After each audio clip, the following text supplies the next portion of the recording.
Hi friends, in previous video we have discussed about the H1 to H6 tags and breaks, div, span and horizontal lines. So today in this video we'll discuss about the form tags and even much about input tags. What are forms? Basically we are able to see some Facebook login page or registration page where we are providing some input texts, password, email IDs, etc, which helps in after submitting that all data will be submitted to the server side or DB database, and that respective data will be fetched from the servers to user, right? So similarly forms will we need to implement the forms in HTML just like real world application. Form is a mix of text box, input fields, radio buttons, etc. We need to take the user input and submit using buttons to the user, right? Yeah, we can able to submit the data using buttons, and we'll explore that in this video. And generally the form tag will be represented in the format of this form. Yeah, we're able to write that in the format of form. What next? We have the input element. Yeah, it helps to take the user input and post to the data to the server and gets the data accordingly. Input fields consist of text, date, email, password, etc. We are able to explore. We'll explore this in the video. Yeah, and we have attributes for input tags that will give some additional support to the input tags in the submission time. Okay, what is the syntax of input tag? Like the syntax is just similar, or we can say it as much simpler way. We need to write an input tag here, and what is the type of input, whether it will be text, button, password, email, etc. We need to mention that in the type. And what is the value? We need to give a default value if necessary, or else we can just ignore that. Let's explore that in VS Code. I'm just opening my VS Code. Yeah, uh, I'm just closing this. I've just created a forms.html page here. So with the help of form field, we're able to get the form, and the content is in between the form. And what else? We okay. Mm. So just we'll explore that. Like form stands like what are the attributes of the form, right? Generally we'll write the form with an action. Action stands for the URL which we need to send after the submission. And even we have the method, like what is the method, like whether it is a get method or post method, we need to explore that. You can explore, like if we want to send the data to the server side, we need to add the post method, and if we want to get the data from the server side, that means if fetching the data, we are able to write it as get method. Okay, and what else? We can write it as target.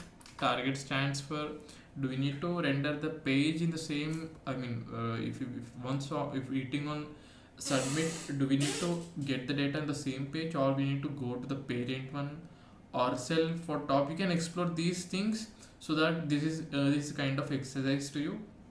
You can explore, and if you have an issue you can comment me down. So these are something that you can do with form tag. And even you can write a name in form, like the unique name which represents the form. Okay, so that will be helpful to you when identifying. If you have multiple forms, then in that case you can identify just by using a name. Okay, and what else? The label is most important thing in the form tags or in the form in HTML. Like here I'm just using an label, and for attribute stands for uh, for for for attribute stands for highlighting the input text box by just giving the ID and binding the ID, and for attribute in label with the same name, so that when a user clicks on user, I mean when the person clicks on user attribute, here you're able to see, right? uh, the text box will be highlighted automatically. Yeah, that is the main advantage of label. And even you can specify the names here, anything here, so that it will be displayed on the page. Sure, yeah. And now let's explore all of these one by one. Okay, see, to write an input text box, we just need to write input. You can see I'm just writing as input, and when I hit on the semicolon, not semicolon, it's a colon, right? We are able to see the different input fields here, right? The different things we are able to see that. So I have written for you, so you can just check and compare with in the both sides. Like here, the input type is equal to text, and id I've just mentioned as id to bind it with the label. You can use this id for unique value. And what is placeholder stands for, like what you have entered in the placeholder will be displayed on the text field.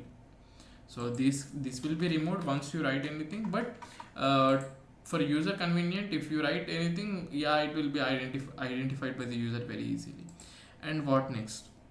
Input type is equal to password. What password? If you give something here, we are able to see the text format, but if I give anything, it will be just hidden, or it will be encrypted in the hash key. Yeah, it will be encrypted in the format of password thing. What else? The radio buttons. The radio buttons, like if you want to choose any gender in between, like male or female or other, I have not written that. Okay, let me write, because everyone is equal, right? Yeah, yeah, I have written others here. Okay, but why it's breaking the line? Okay, br tag, I've just removed the br, so it will be aligned just beside here. And let me change the value to others. Yeah, if you want to select any of these, I'm just hitting on male, so the next field should not be selected. If I select female, this will be removed. This happens just by using the name attribute, similar name attributes on 3 radio buttons, but with a different values. When you use different values, it will be identified as unique values, I mean unique attributes.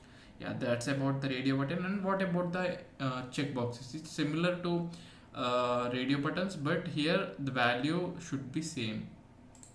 So when values are same, I am able to give the checkboxes for both things. And coming to the button type, it's kind of button. We are able to bind anything JavaScript here, so it will be helpful. And next, what is submit? And one other thing, if we give anything in the value, that will be displayed on the button. So when we are handling with button, it will be helpful by giving the values here. And next, submit plays a major role in forms. Like when I submit here, the submit will be forwarded to the action, and it will be submitted to the h-tag.html. Like I have given a URL, so when I hit on submit, it will be rendered to h1 tags, right? Yeah, this will be helpful. And what next? We have reset button. When I hit on reset, all the things in the content on the page will be reset. Yeah, you can see. And these are all earlier we are able to use these, but after update of HTML5, we are some of the tags, input tags have added, like the date, calendar. You can see the date picker, we can give as input type as date, and you can select the date, and the date will be entered here. And what about email? I'm just giving an email, and here I haven't validated, but we can validate in upcoming videos. See, when I hover on this, it's giving like @ and the next is missing. So when I give @something.com, then if I hover on this, there will be no validation here, right? Yeah, that will be nice. And here the number stands for the numbering, and I can change the numbers by using just number. And what else? The URL, you can give the URL just like this, and it will be validated. And what about the choose file?